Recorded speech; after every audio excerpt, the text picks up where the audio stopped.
Hey everybody, my name is Lucas Connolly. I'm a 2018 Marquette graduate, and I double majored in mechanical engineering and Spanish language, literature, and culture.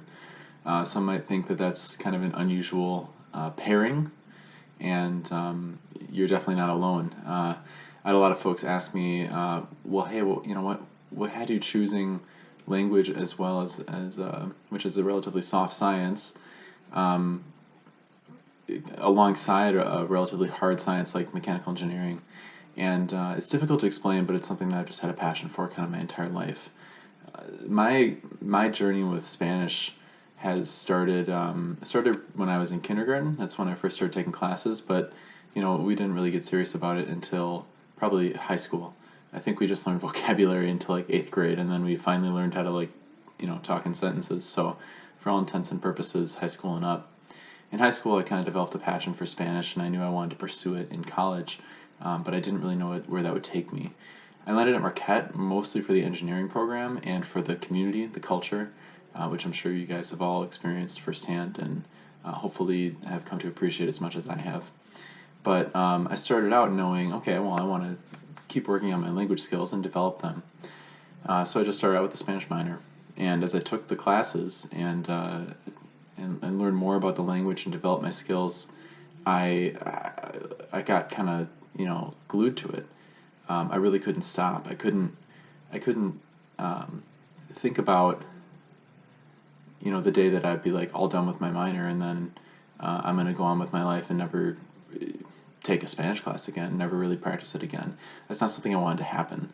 So as I started to work on my Spanish in college and really develop it seriously as a skill and as a passion, I decided to study abroad in Madrid for a semester, and that was an experience that was just, I think, probably the most transformative thing I've ever done in my life. I spent 6 months living in Madrid and studying. Took a lot of humanities classes because I didn't really want to take engineering classes in Spanish, but it was really, really important to me to take all of my classes in Spanish taught by native professors. So I would be using the language constantly. I ended up living with a Spanish family. We would only speak Spanish in the house. When I went out with friends, I would only speak Spanish with them. And I was I remember very, very uncomfortable at the beginning, but truthfully, without that experience, I would not be fluent in Spanish today. Spanish is something that continues to be a part of my life that I continue to maintain. It's a lifelong journey, but I remember the day that I felt like I'd become fluent in Spanish, and it happened in Madrid. The Spanish language, literature, and culture program at Marquette is unparalleled, in my opinion. I started out, I got a really great foundation in the first couple of classes, with there was a class focused on writing, there's a class focused on speaking, there's one for literature, all the classes for the minor. As I finished up the classes for the minor and I decided to do a double major, I had some extra classes I could take. I started studying more advanced topics. I took a class on Don Quixote, which is a fascinating work of art, in my opinion. I have a lot of fond memories associated with that just because of my time in Spain. Cervantes, of course, was Spanish, but also I took two classes with Dr. Hernandez about language learning and about kind of like the theory of how people learn Spanish or any language in general. And those, truthfully, I think were the most fascinating classes I took in college. I wish I could have taken more classes on um, on language learning, on linguistics, and but I didn't have the time. I was a double major, and that was my senior year when I took those classes, and I kind of finished up and thought, wow, that was a really great experience.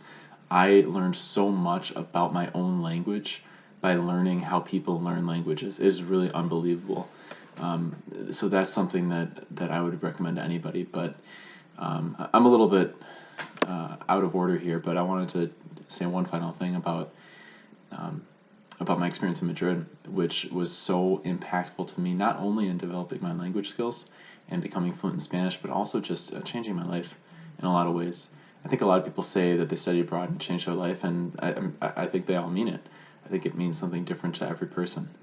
For me, what it meant was a clear shift from kind of feeling maybe a little bit lost or unsure of maybe my identity in the world, to knowing, hey, I can do some things on my own, and I can take care of myself. And, by the end of my 6 months in Madrid, I could navigate a foreign country and a foreign culture using a foreign language that I had learned, um, from scratch. It wasn't my native tongue.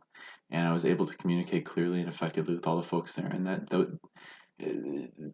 the sense of pride and empowerment and satisfaction of being able to make such a such a dream come true was really tremendous. And I couldn't have done it without the support of the program. Um, Without the language literature and culture program, I would never have gone to Madrid. I never would have. I think I still would be a fairly proficient speaker, just taking classes, but I wouldn't. I don't think I'd be fluent, and I don't think I'd be keeping it up now. I don't think it would be such an important part of my life. I'll leave you guys with this. I remember the first day I arrived to Madrid.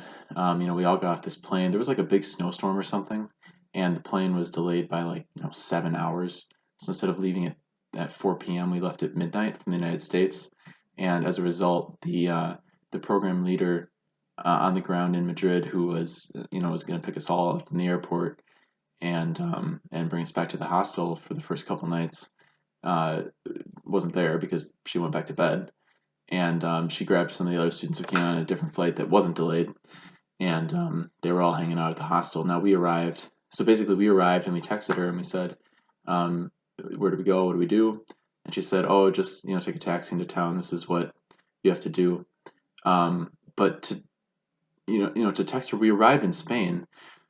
None of our phones worked because we couldn't. There was no free Wi-Fi in the airport. We didn't have service on our phones because we had turned them off. We had disconnected them, and we had no way of contacting this person. And I specifically remember it was like 10 of us sitting in the airport lobby, and we were going, well, what do we do now? We have all our luggage, where do we go? And someone said, well, we have the phone number of the person who is supposed to pick us up. Maybe she'll know what to do. Um, and we were like, well, we need a phone to call them. And everyone was like, well, I don't have a phone, I don't have a phone. Maybe we should borrow someone's phone. And it was like this big, everyone was so trepidatious, like, who's going to go up and ask, hey, excuse me, sir, ma'am, can I please borrow your phone to call this person? And I think I got chosen. And I was so nervous. It was like, literally, it's like, looking back, it's a simple request. It's like, hey, could we please borrow your phone? We're foreign students and we need to contact the administrator of our program. And that's exactly what I said. And she was very kind. She said, yeah, here you go. You can use it. And we got it taken care of. But I compare and contrast that experience of being like so nervous to say one thing, to say one simple thing with where I'm at now, and where I arrived throughout the program. I remember a day when I was in Madrid. I don't remember what day it was, but I remember there was a day when I woke up, or I was doing homework, or I was speaking with someone, and I just thought to myself, like, wow, look how far I've come. Look how much I've grown into this language. And even though I still make a lot of mistakes, uh, I feel like I am very capable with this language now, and that's really what it means to me. So fluency isn't like, oh, you never make a mistake, you have no accent, you sound just like a native speaker. Those can be characteristics of very advanced fluency, in my opinion. But fluency is a huge spectrum, and I think a lot of it starts with your confidence. So the confidence is definitely something that was instilled into me by the program and by my time in Madrid, and something that it has been absolutely invaluable in my life. So anyway, this is a bit of a long video. I hope that this has been helpful for you guys, and I really hope that you can use it to show future participants in the program, future language learners, what this program has meant to me in my life. I still practice Spanish every day, every week. I have friends in Spain and Colombia and Germany who they used to live in Spain, and I speak with them very regularly. I text them. We share memes. We share videos with each other. We record music. I call my buddy Luis once a week, and it's such a it feels like an extension of me at this point. It's not just a language. It's not just a skill I have, but it is an entire part of my identity that wouldn't be possible without the language program at Marquette.